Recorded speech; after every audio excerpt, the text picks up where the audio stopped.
Hello बच्चों।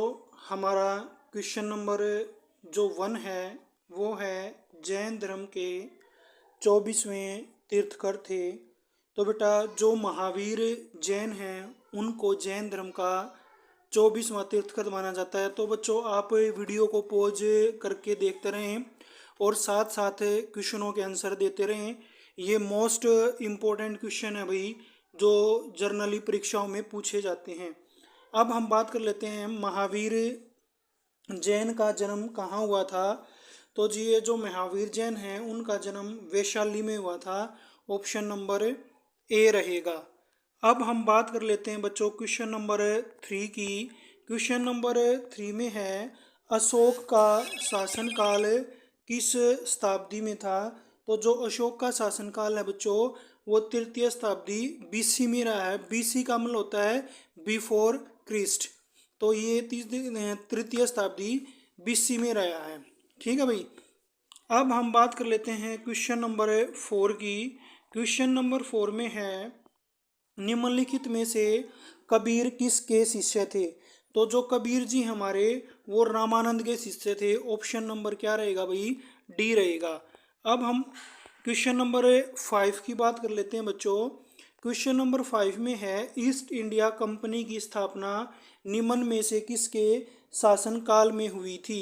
तो जो ईस्ट इंडिया कंपनी की स्थापना है भाई वो ऑप्शन नंबर सी आएगा, शाहजहां के शासनकाल में हुई थी। और ये 1605 ईस्वी के आसपास की बातें हैं भाई। ठीक है। अब हम बात कर लेते हैं क्वेश्चन नंबर 6 की। क्वेश्चन नंबर 6 में है निम्नलिखित में से कौन से सिख गुरु मुगलों के विरुद्ध लड़े थे। तो हमें बताना भाई कौन से लड़े थे। तो जो गुरु गोविंद सिंह जी हैं उनकी मुगलों के खिलाफ भयंकर लड़ाई मानी जाती है। और गुरु गोविंद सिंह सिखों के 10वें गुरु हुए हैं। गुरु नानक देव जी पहले गुरु थे। गुरु अर्जुन देव हमारे 5वें गुरु थे और ये 9वें गुरु थे। और ये पहले थे और ये वाले 10वें गुरु रहे सिखों के। अब हम बात कर लेते हैं क्वेश्चन नंबर 7 पे गुरु गोविंद सिंह का जन्म स्थान कहाँ पर है। तो बच्चों गुरु गोविंद सिंह का जन्म हुआ था पटना साहिब के अंदर। तो बच्चों अगर आपको हमारी वीडियो पसंद आ रही है तो वीडियो को बेटा लाइक कर दो और चैनल को सब्सक्राइब कर दो। क्वेश्चन नंबर 8 की बात कर रहे हैं भाई मुगल साम्राज्य का संस्थापक कौन था। तो मुगल साम्राज्य की नींव किसने रखी थी भाई, बाबर ने रखी थी। और ये कब रखी थी, 1526 में रखी थी। पानीपत का पहला युद्ध हुआ था उस दौरान इन्होंने रखी थी भाई। अब हम बात कर लेते हैं क्वेश्चन नंबर 9 की। मनसबदारी प्रथा भारत में किसने प्रारंभ की थी। तो भाई मनसबदारी प्रथा का प्रारंभ करने का श्रेय किसको जाता है, सम्राट अकबर को जाता है। ऑप्शन नंबर ए रहेगा। अब हम बात कर लेते हैं क्वेश्चन नंबर 10 की। क्वेश्चन नंबर 10 हमारा प्रथम यूरोपीय कौन था जो भारत में आया था। तो सबसे पहले जो पुर्तगाली है वो भारत में आया था। और ये कौन आया था भाई, वास्को डी गामा आया था। और कब आया था, 1498 में। आपको कमेंट बॉक्स में बताना है वास्को डी गामा किस बंदरगाह पर सबसे पहले 1498 में आए थे। कमेंट बॉक्स में बताना आपको। अगला हमारा क्वेश्चन नंबर 11 बुलंद दरवाजा कहाँ पर स्थित है। तो बुलंद दरवाजा हमारा कहाँ पे है भाई, option number D Fatehpur Sikri में हो जाएगा। अब हम बात कर लेते हैं भाई क्वेश्चन नंबर 12 की। क्वेश्चन नंबर 12 हमारा है आगरा शहर की स्थापना किसने की। तो आगरा शहर की स्थापना की थी भाई राणा सांगा नहीं है, ये भी नहीं। तो ये करी थी भाई option number D Sikandar Lodhi ने। अब हम बात कर लेते हैं भाई क्वेश्चन नंबर 13 की। क्वेश्चन नंबर 13 हमारा रहेगा जो होम रूल लीग है, होम रूल लीग की स्थापना किसने की। तो ये करी थी भाई एनी बेंसेंट ने। और होम रूल लीग में एनी बेंसेंट के साथ एक व्यक्ति और थे। आपको कमेंट बॉक्स में बताना है कि भी एनी बेंसेंट के साथ और ऐसे कौन से व्यक्ति थे जिन्होंने होम रूल आंदोलन स्टार्ट किया था। अब हम बात कर लेते हैं भाई क्वेश्चन नंबर 14 की। मुस्लिम लीग की स्थापना कब हुई। तो ये मुस्लिम लीग की स्थापना हुई थी भाई 1906 ईस्वी के अंदर। अब हम क्वेश्चन नंबर 15 की बात कर लेते हैं भारतीय राष्ट्रीय कांग्रेस की स्थापना कब हुई। ऑप्शन नंबर ए 1885 में भारतीय राष्ट्रीय कांग्रेस की स्थापना हुई थी। और जो ए ओ हयूम थे, ए ओ हयूम इसके संस्थापक माने जाते हैं। और उस समय पे 72 प्रतिनिधि थे जब कांग्रेस की स्थापना हुई थी। आपको कमेंट बॉक्स में बताना है कि जो 1885 के अंदर कांग्रेस का पहला अधिवेशन हुआ था वो कहाँ पे हुआ था, ये कमेंट बॉक्स में आपको बताना है। अगला क्वेश्चन है question number 16। Simon commission Bharat कब आया था? तो भाई साइमन कमीशन 1928 में भारत में आया था। मोस्ट इम्पोर्टेंट क्वेश्चन है ये, हर बार किसी न किसी एग्जाम में जरूर पूछा जाता है। अब हम बात कर लेते हैं भाई क्वेश्चन नंबर 17 की। असहयोग आंदोलन कब हुआ था? तो भाई असहयोग आंदोलन हमारा 1920 में, और 1922 में इसको बंद कर दिया गया था क्योंकि चोरा चोरी नामक स्थान पर उत्तर प्रदेश में एक घटना हुई थी जिसमें बहुत सा मतलब एक शहर को फूंक दिया गया था और बहुत सारे लोगों को जान चली गई थी। इस वजह से गांधी जी ने इस आंदोलन को वापस ले लिया था। अब हम बात कर लेते हैं भाई क्वेश्चन नंबर 18 की। क्वेश्चन नंबर 18 है हमारा, रामकृष्ण मिशन की स्थापना किसने की? तो रामकृष्ण मिशन की स्थापना किसने की थी भाई? बी, स्वामी विवेकानंद जी ने रामकृष्ण मिशन की स्थापना की। और स्वामी दयानंद सरस्वती ने किसकी स्थापना की थी भाई? आर्य समाज की। किस समाज की? आर्य समाज की। और जो हमारे ब्रह्म समाज की स्थापना किसने की थी? राजा राम मोहन राय ने। अब हम बात कर लेते हैं भाई क्वेश्चन नंबर 19 की। सविनय अवज्ञा आंदोलन कब किया गया था? जो हमारा सविनय अवज्ञा आंदोलन है भाई ये 1930 में आरंभ किया गया था। और ये बताना आपको इस आंदोलन को प्रारंभ करने वाले व्यक्ति कौन थे। अब हम बात कर लेते हैं क्वेश्चन नंबर 20 की। सीमांत गांधी किसे पुकारा जाता है? भाई जो खान अब्दुल गफ्फार खान है, ऑप्शन नंबर बी, इनको सीमांत गांधी के नाम से जाना जाता है। अब हम बात कर लेते हैं भाई क्वेश्चन नंबर 21 की। गदर पार्टी की स्थापना किसने की थी? तो जी जो हमारे बाल गंगाधर तिलक नहीं आएगा भाई, जो हमारा ऑप्शन नंबर सी है लाला हरदयाल जी। तो लाला हरदयाल ने क्या किया था भाई? गदर पार्टी की स्थापना की थी। तो 21 का ऑप्शन नंबर सी हो जाएगा। अब हम बात करते हैं भाई क्वेश्चन नंबर 22 की। अंतिम मुगल सम्राट कौन था? तो भाई जो बहादुर शाह द्वितीय है वो हमारे कौन थे? अंतिम मुगल सम्राट थे। और आपको कमेंट बॉक्स में बताना है मुगल साम्राज्य का जो पतन है वो कब हुआ था। आखिरी मुगल साम्राज्य थे बहादुर शाह द्वितीय, और इनका पतन कब हुआ था और मुगलों के बाद कौन आए थे। अब हम बात कर लेते हैं भाई क्वेश्चन नंबर 23 की। वास्को डी गामा कहाँ के निवासी थे? हमने अभी भी किया है भाई, वास्को डी गामा पुर्तगाल के निवासी थे और ये 1498 में कालीकट की बंदरगाह पर आए थे। अब हम बात कर लेते हैं भाई क्वेश्चन नंबर 24 की। क्वेश्चन नंबर 24 में हमारा भारत में अंग्रेजी राज्य का संस्थापक था। तो अंग्रेजी राज्य का संस्थापक उस समय कौन था भाई? Robert Clive. रॉबर्ट क्लाइव को अंग्रेजी राज्य का संस्थापक माना जाता है भारत के अंदर। और रॉबर्ट क्लाइव तकरीबन 1757 ईस्वी में जो ये भारत के गवर्नर थे रॉबर्ट क्लाइव। अब हम बात कर लेते हैं भाई क्वेश्चन नंबर 25 की। क्वेश्चन नंबर 25 में हमारा भारत में अंग्रेजी शिक्षा प्रणाली के जनक कौन थे? जो लॉर्ड डलहौजी है, option number C, lord Dalhousie को अंग्रेजी शिक्षा प्रणाली का जनक माना जाता है भाई। और इन्होंने कब से कब तक शासन किया था? 1848 से लेके 1856 तक ये गवर्नर रहे थे भाई भारत के। अब हम बात कर लेते हैं सत्यार्थ प्रकाश के लेखक कौन हैं? जो सत्यार्थ प्रकाश है वो स्वामी दयानंद सरस्वती के द्वारा लिखा गया है भाई। अब हम क्वेश्चन नंबर 27 के ऊपर मूव करते हैं। क्वेश्चन नंबर 27 है अपना, अद्वैत दर्शन के संस्थापक कौन हैं? तो भाई जो रामानुज हैं उन्हीं को अद्वैत दर्शन का क्या माना गया है? संस्थापक माना गया है। अब हम क्वेश्चन नंबर 28 की बात कर लेते हैं। मनुष्य एक सामाजिक प्राणी है, यह कथन किसने दिया था भाई? यह कथन दिया था अरस्तु ने। और अरस्तु को क्या माना जाता है भाई? चिकित्सा का पिता माना जाता है, चिकित्सा शास्त्र का पिता माना जाता है और वनस्पति शास्त्र का भी पिता माना जाता है अरस्तु को। और इसका दूसरा नाम है हेरोडोटस। अब हम बात कर लेते हैं क्वेश्चन नंबर 29 की। क्वेश्चन नंबर 29 हमारा, पॉलिटिक्स नामक ग्रंथ की रचना की थी? तो पॉलिटिक्स को किसने लिखा था भाई? ऑप्शन नंबर ए, मार्क्स ने लिखा था भाई पॉलिटिक्स को। अब हम आ जाते हैं भाई क्वेश्चन नंबर 30 के ऊपर। जो क्वेश्चन नंबर 30 हमारा वो है कि भाई साइमन कमीशन कब भारत आया था? तो ये साइमन कमीशन हमारा कब भारत आया भाई? 1928 ईस्वी के अंदर साइमन कमीशन हमारा भारत आया भाई, 1928। इसका ऑप्शन 1928 रहेगा भाई, 1928 में साइमन कमीशन भारत आया था। अब हम बात कर लेते हैं भाई क्वेश्चन नंबर 31 की। क्वेश्चन नंबर 31 है हमारा, ब्रह्म समाज के संस्थापक कौन थे? तो भाई जो ऑप्शन नंबर बी है, राजा राम मोहन राय। राजा राम मोहन राय जी को ब्रह्म समाज का संस्थापक माना जाता है और इन्होंने 1828 ईस्वी में ब्रह्म समाज की स्थापना की थी। क्वेश्चन नंबर 32 की बात कर लेते हैं भाई।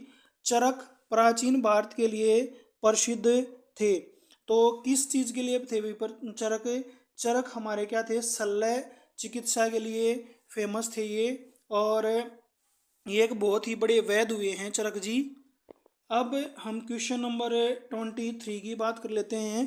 क्वेश्चन नंबर 33 बहुत ही इंपॉर्टेंट क्वेश्चन है, ये आपको कमेंट बॉक्स में बताना भाई, झांसी की महारानी का क्या नाम था? ये इसका आंसर आपको कमेंट बॉक्स में देना है। और अगर आप इसका भी आंसर नहीं बता पाते हैं तो सोच लो आपका हिस्ट्री में लेवल बिल्कुल जीरो है भाई, बिल्कुल जीरो लेवल आपका। अब हम बात कर रहे हैं क्वेश्चन नंबर 34 की। इब्न बतूता किसके शासनकाल में भारत आया था? तो भाई इब्न बतूता जो हमारा है वो मोहम्मद बिन तुगलक के समय में आया था, और ये लगभग 1333 की बात है। इस समय पे इब्न बतूता आया था, और उस समय में जो भारत के ऊपर तुगलकों का शासक था, और उस समय तुगलकों के राजा कौन हुआ करते थे? मोहम्मद बिन तुगलक। अब हम बात कर लेते हैं भाई क्वेश्चन नंबर 35 की। पानीपत की तीसरी लड़ाई किन के बीच हुई थी? तो पानीपत की तीसरी लड़ाई अहमद शाह अब्दाली और मराठों के बीच हुई थी, ऑप्शन नंबर बी रहेगा। और ये कब हुई थी भाई? 1761 ईस्वी में हुई थी पानीपत की तीसरी लड़ाई, और इसमें किसकी जीत हुई थी भाई? अहमद शाह अब्दाली की जीत हुई थी, और इसमें मराठे हार गए थे। तो अब आपको कमेंट बॉक्स में बताना है पानीपत की पहली लड़ाई कब हुई और किसके बीच हुई, दूसरी लड़ाई कब हुई और किसके बीच हुई। तो जो मैं आपको बता रहा हूँ कि भाई ये चीज़ें आपको बतानी है, ये आपका होमवर्क रहेगा, इससे आपकी जो हिस्ट्री है वो और स्ट्रॉन्ग हो जाएगी, और हमें ये पता चलेगा कि भाई आपका हिस्ट्री में कितना इंटरेस्ट है और आप हमारी वीडियो को देखने में कितना इंटरेस्ट ले रहे हैं। अब हम बात कर लेते हैं भाई क्वेश्चन नंबर 36 की। किस युद्ध से मुगल राज्य की स्थापना हुई? जो पानीपत की पहली लड़ाई, ऑप्शन नंबर सी है, उससे मुगल राज्य की स्थापना हुई थी। और जो पानीपत की पहली लड़ाई हमारी वो कब हुई थी? 1526 में हुई थी। किस किस के बीच हुई थी? बाबर और सिकंदर लोदी के बीच हुई थी भाई, बाबर और सिकंदर लोदी के बीच हुई थी। और सॉरी भाई, इब्राहिम लोदी आएगा, बाबर और इब्राहिम लोदी के बीच हुई थी। बाबर ने इब्राहिम लोदी को मार के 1526 में मुगल वंश की स्थापना करी थी भाई। अब हम बात कर लेते हैं क्वेश्चन नंबर 37 की। क्वेश्चन नंबर 37 हमारा रोल्ट एक्ट कब पास हुआ था? ये एक काला कानून था भाई, 1919 में पास हुआ था। इसके दौरान क्या होता था, अगर किसी को भी शक होता था किसी के ऊपर भी, तो उसी को बंद कर लिया जाता था भाई, शक के आधार पर केवल। क्वेश्चन नंबर 38 है, हमें बताना है, वह स्थान बताना है जहाँ पर टीपू सुल्तान अंग्रेजी सेनाओं से लड़ता हुआ वीरगति प्राप्त हो गया था। तो ये कहाँ पे प्राप्त हुआ था भाई? श्रीरंगपट्टम में, और ये श्रीरंगपट्टम हमारा कहाँ पे है? कर्नाटक में है भाई। अब हम बात कर लेते हैं क्वेश्चन नंबर 39 की। मोस्ट इम्पोर्टेंट क्वेश्चन रहेगा भाई 39, मोस्ट इम्पोर्टेंट क्वेश्चन रहेगा 39। इंडिका के लेखक कौन थे? जो मैगनीज हैं भाई, वो इंडिका पुस्तक के लेखक थे। Most important question. अब हम बात कर लेते हैं भाई क्वेश्चन नंबर 40 की। अर्थशास्त्र का लेखक कौन था? तो भाई जो अर्थशास्त्र के लेखक हैं उनको कौटिल्य माना जाता है, और कौटिल्य का दूसरा नाम क्या है? चाणक्य। और आपको कमेंट बॉक्स में ये बताना है भाई जो चाणक्य हैं वो किसके समकालीन थे? यानी कि किस राजा के अधीन वो काम करते थे, या किस राजा के अधीन वो मंत्री थे, ये आपको बताना है कमेंट बॉक्स में। अब हम बात करते हैं क्वेश्चन नंबर 41 की, ब्रह्म समाज की स्थापना कब हुई थी। भाई इसका ऑप्शन नंबर ए रहेगा, शायद ये क्वेश्चन दोबारा रिपीट हो गया है। और ये किसने की थी, राजा राम मोहन राय ने इसकी स्थापना की थी। अब हम क्वेश्चन की बात कर लेते हैं भाई 42 है हमारा, विजय स्तंभ कहाँ पर स्थित है। तो ये हो जाएगा हमारा चित्तौड़गढ़ में है भाई विजय स्तंभ, चित्तौड़गढ़ में, ऑप्शन नंबर सी हो जाएगा। अब हम बात कर लेते हैं भाई क्वेश्चन नंबर 43 की। तो 43 में है, ब्रिटिश भारत का प्रथम वायसराय और गवर्नर जनरल कौन था। तो जो लॉर्ड कैनिंग है, ऑप्शन नंबर बी, इनको ब्रिटिश भारत का प्रथम वायसराय और प्रथम गवर्नर जनरल माना जाता है। अब हम बात कर लेते हैं भाई क्वेश्चन नंबर 44 की। क्वेश्चन नंबर 44 है, स्वराज्य मेरा जन्मसिद्ध अधिकार है, ये नारा किसने दिया था। तो ये नारा दिया था भाई बाल गंगाधर तिलक ने। किसने दिया था, बाल गंगाधर तिलक ने। और अब हम बात कर लेते हैं भाई 45 की, सिकंदर कहाँ का शासक था। तो जो सिकंदर है हमारे, वो शासक हुआ करते थे, मकानिका का शासन था सिकंदर। अब हम बात कर लेते हैं भाई क्वेश्चन नंबर 46 की, इंडिका की रचना किसने की थी। ये क्वेश्चन भी शायद दोबारा से रिपीट हो गया है। तो इंडिका की रचना किसने की थी भाई, मेगस्थनीज ने की थी। अगर बेटा आपको हमारी वीडियो का कंटेंट अच्छा लग रहा है और हमारी वीडियो देखने में आपको मज़ा आ रहा है, तो चैनल को लाइक कर दो और वीडियो को शेयर कर दो। वीडियो को लाइक करो भाई, शेयर कर दो और चैनल को सब्सक्राइब कर दो। हम बात कर लेते हैं भाई क्वेश्चन नंबर 47 की, चंद्रगुप्त मौर्य की प्रधानमंत्री कौन था। यानी कि चंद्रगुप्त मौर्य के प्रधानमंत्री कौन थे। तो जो विशाखदत्त हैं वो इनके क्या हुआ करते थे, प्रधानमंत्री हुआ करते थे। ठीक है भाई, कहीं कहीं पे आपको कौटिल्य भी मिल जाएगा, लेकिन उस समय में विशाखदत्त का ही शासन था, क्योंकि धनानंद के जो मंत्री होते थे वो विशाखदत्त होते थे, और जो चंद्रगुप्त के होते थे वो कौन होते थे, कौटिल्य यानी कि चाणक्य होते थे। ठीक है भाई, तो ये रहेगा। अब हम बात कर लेते हैं, तो अगर आप कौटिल्य लगाते हो तो ये ज़्यादा सही रहेगा। अब हम बात कर लेते हैं भाई 48 की, अशोक की राजधानी कौन सी थी। अशोक ने अपने शासनकाल के समय किसको अपनी राजधानी बनाया था। तो अशोक ने भाई पाटलिपुत्र को अपनी राजधानी बनाया था। किसने बनाया था, अशोक ने पाटलिपुत्र को अपनी राजधानी बनाया था।